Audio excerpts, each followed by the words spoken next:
Scipio's going to run point today as we share with you some of Dayton's great achievements. Take a look. It was my idea to collect these historic pieces among thousands of others and preserve them here. But it took so many generous folks and organizations to build the park that you're enjoying today. Scipio, you remember my old buddy Harry Price? I first met Harry when I was president of the Miami Conservancy District, our region-wide flood prevention system. Harry and the Price Brothers Company were crucial in supplying the preformed concrete blankets for reinforcing the levees we built after the Great Dayton Flood of 1913. Easy, Scipio. We owe a debt of gratitude to Harry Price for his flood prevention work, and we owe a great debt to his descendants, Rita and Gail Price, for making today's presentation possible. How far we've come since 1903, when we took our Dayton-engineered and Dayton-built apparatus to North Carolina. From Kitty Hawk to the King of England. To the White House. I was much more comfortable with President Taft than Edward VII.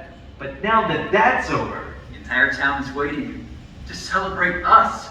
there will certainly be a lot more people there than ever saw our flights in Huffman Prairie. That old cow pasture is where we really taught ourselves to fly. That first turn, then the first circle. And then October 5th, 1905. You stayed up for almost 40 minutes, longer than the combined total of our previous 109 flights. We finally had a machine capable of rising into the air, flying for an extended period under the complete control of the pilot, and returning safely to the ground. You know, back when I worked in this barn, there were 100 horses in America for every automobile. But I always knew that the automobile was going to put the horse out to pasture.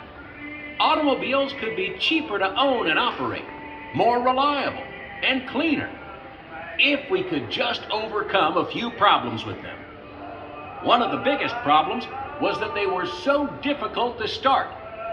You'd stick a hand crank in the front of the engine and you heave and hope.